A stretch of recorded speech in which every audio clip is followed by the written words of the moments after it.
Good evening, Tanse, and welcome to APTN National News Weekend. I'm Daryl Stranger. A remote First Nation in the Yukon was breathing a sigh of relief earlier this week after a convicted sex offender was almost released into their community. Here's Sarah Connors with that story. The Vuntut First Nation says it's in disbelief after a violent sexual offender was set to be released to their community last weekend. 45-year-old Christopher Schaefer has a lengthy criminal record and a history of sexual assault. On Friday, a justice of the peace ordered he be returned on bail to his remote home community of Old Crow, a decision that blindsided the First Nation. This is nothing short of dangerous. Even if there is no physical violence that would come from this individual being launched into our community, people will be hurt, and they already are. I know this. Chief Danatija Tram says this prompted the First Nation to declare an emergency order banning Schaefer from settlement lands. The order will remain in effect for 90 days.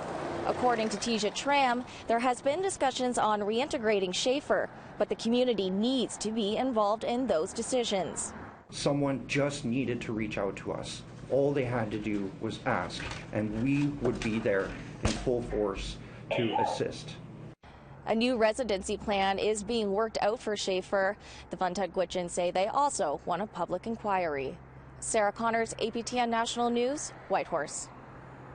And not long after, a Yukon territorial court judge ordered Schaefer to be released in Whitehorse. There was a high-level meeting Wednesday in Dartmouth, Nova Scotia, where federal, provincial, and territorial justice ministers met with Indigenous leaders. They were all there to discuss policing, unmarked graves, and missing and murdered Indigenous women and girls. Angel Moore reports. Chief Wally Burns of the James Smith Cree Nation knows tragedy firsthand. This after the stabbing attacks last month left 10 people dead and 18 injured in his community. He traveled to the East Coast to speak with federal and provincial justice and public safety ministers, calling for more Indigenous policing.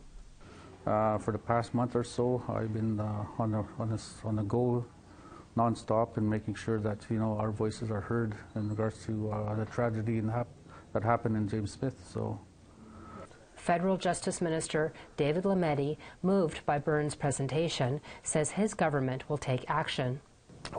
We are moving as a government to recognizing Indigenous policing as an essential service and putting the mechanisms in place to make that a reality, so to do more than say that it's an essential service. Kimberly Murray was also present. She is a special interlocutor for unmarked burials and missing children associated with former residential schools. She asked the ministers who should investigate unmarked graves. So I was just flagging it as a concern that communities have been raising. And we are looking at what international solutions there are, and many communities are looking at the international solutions as well. APTN News asked Lametti about Murray's concerns. He responded that they're collaborating and working on solutions. Criminal investigations in Canada are undertaken by the police of jurisdiction, and Kimberly Murray is trying to facilitate the legal or fill gaps in the legal apparatus as we move forward. Indigenous leaders at the meeting were Cassidy Caron, president of the Métis National Council, and Nathan Obed, president of the Inuit Tapiriit Kanatami. Both were unavailable for comment, but ITK said in an email statement to APTN News they welcomed the opportunity to discuss MMIWG issues with the ministers. Lametti says his government is implementing the MMIWG report. We need to get together and discuss our various pathways and how they interoperate, how they fit together, so that we can move those calls forward in terms of implementation. The ministers' meetings will continue till Friday. Angel Moore, APTN National News, Dartmouth, Nova Scotia.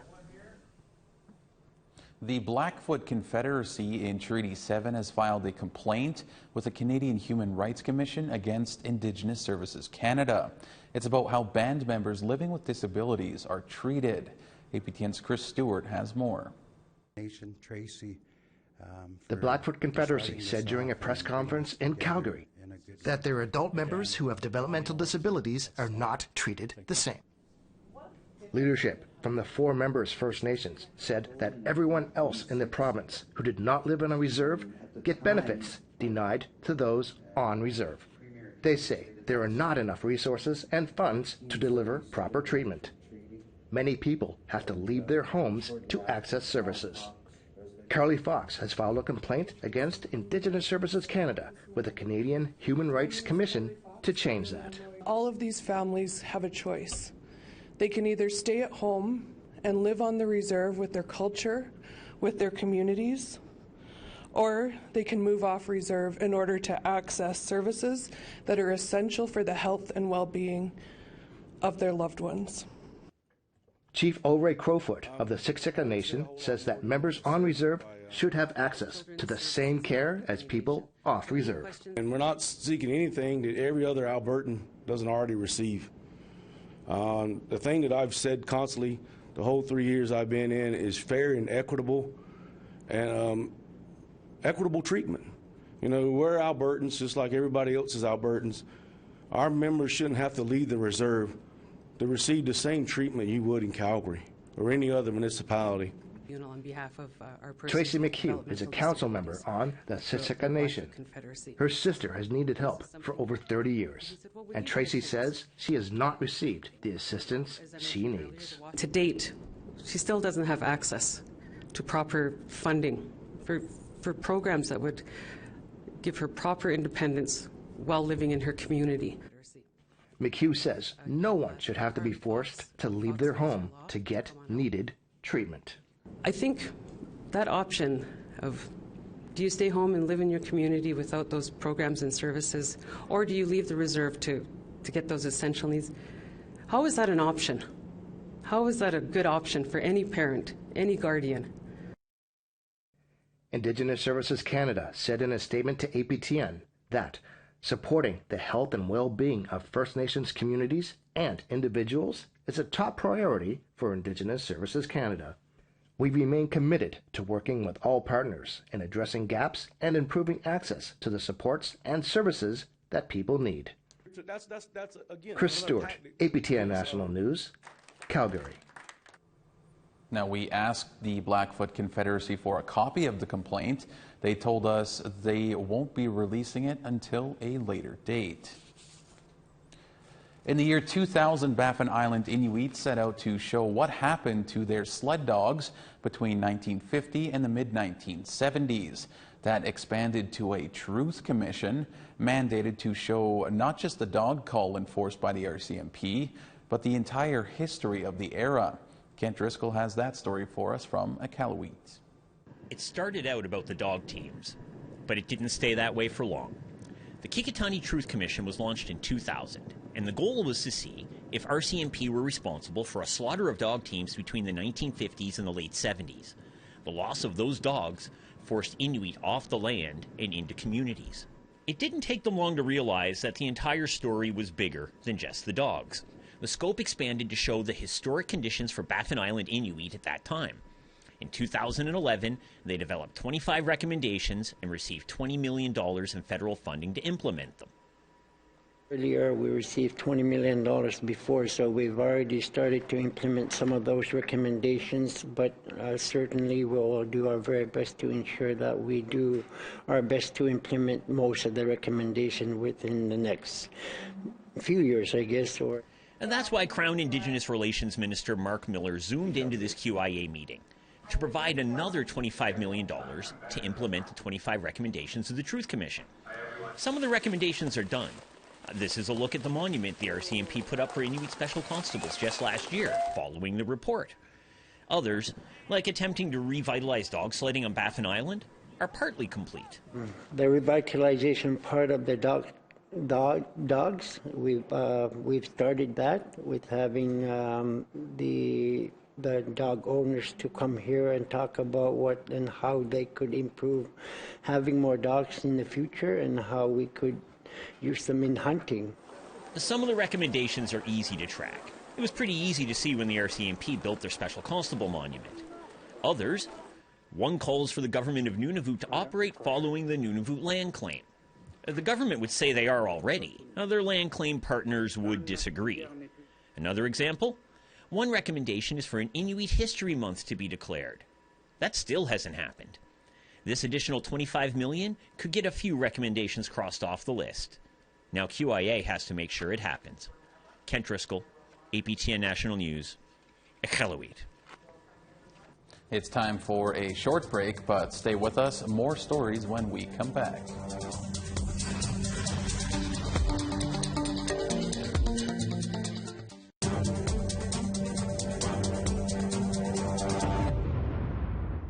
Welcome back. After nearly a dozen sturgeon were found dead in the Nechako River last month, 3 BC First Nations expressed concerns, and they are calling on mining company Rio Tinto and the federal and provincial governments to start doing a better job of managing the river. APTN's Lee Wilson has more. Psychostalatin and Natalie Witan First Nations along the Nechako River expressed concerns about the low water due to the Kenny Dam, which was built by Rio Tinto Alcan in the early 1950s. Sycus First Nation Chief Priscilla Mueller says Nechako translates to Big River, but the water is so low at the moment that people could walk to the middle of it. Our concern is that the river flows are very low in the Nechako and has been since the Kenny Dam was built. And we just feel like not much has been done over the, even 11 years since we started kind of investigating and looking into the river. Last month, nearly a dozen endangered white sturgeon were found dead in a 1-week period, according to the province of British Columbia. Provincial scientists have taken samples for laboratory testing, but they do not believe the fish died from disease, chemical exposure, or because of angling or gillnet fisheries.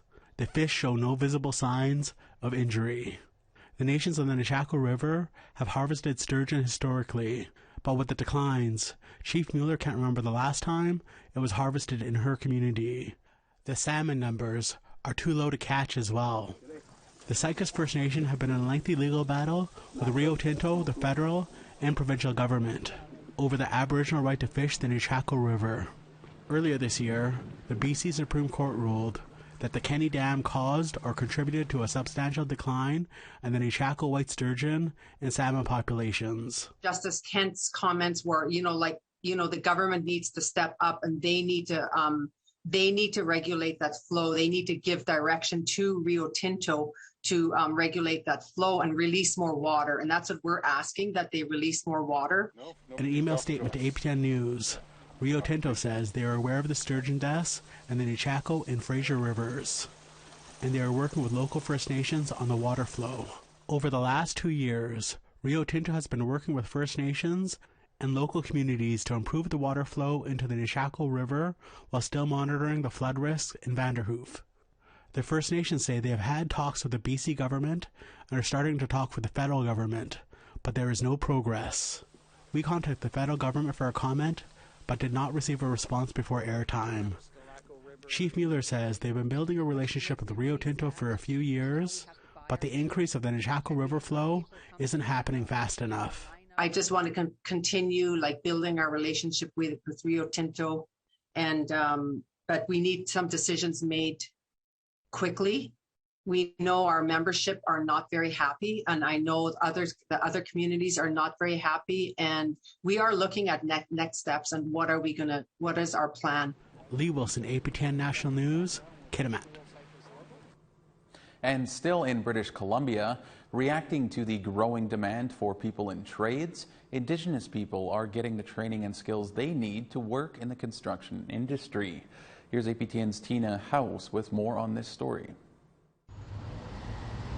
Construction is booming in BC, and the demand for skilled workers is like never before.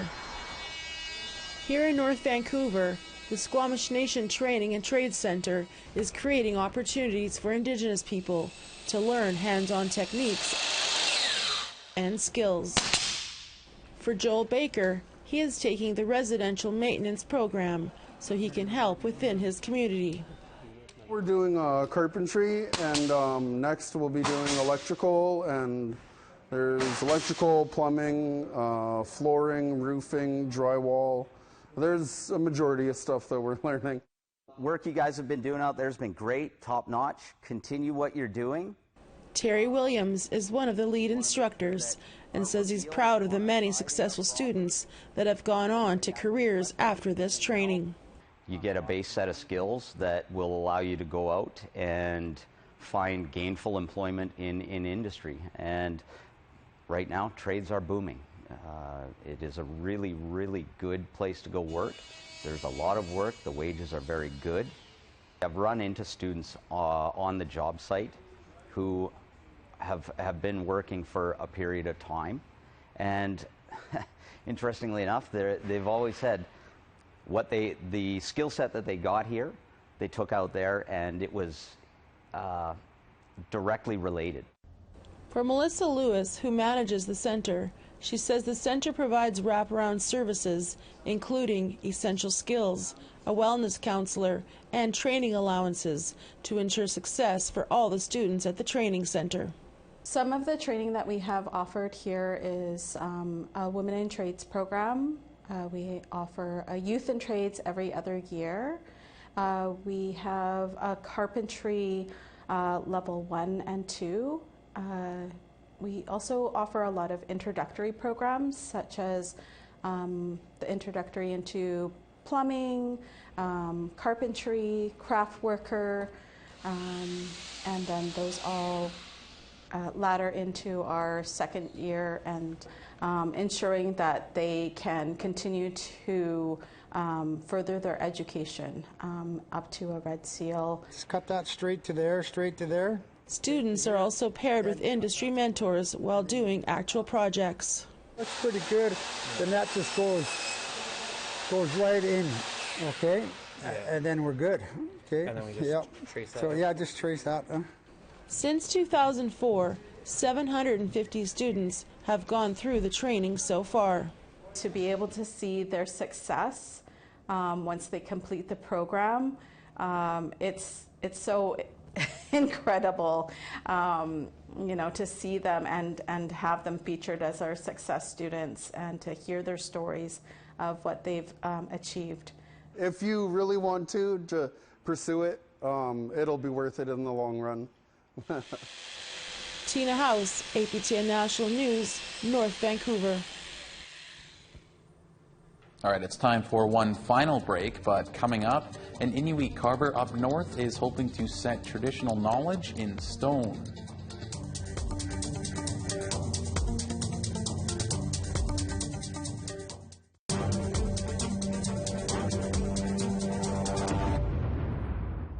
Welcome back. An Inuit carver up north is hoping to quite literally set traditional knowledge in stone. Our reporter Charlotte Moore-Jacobs brings you this story about the seasons of the moon. Him and I had a lot of resilience throughout the years. Inuit are known for storytelling, and Angus Cockney is no exception.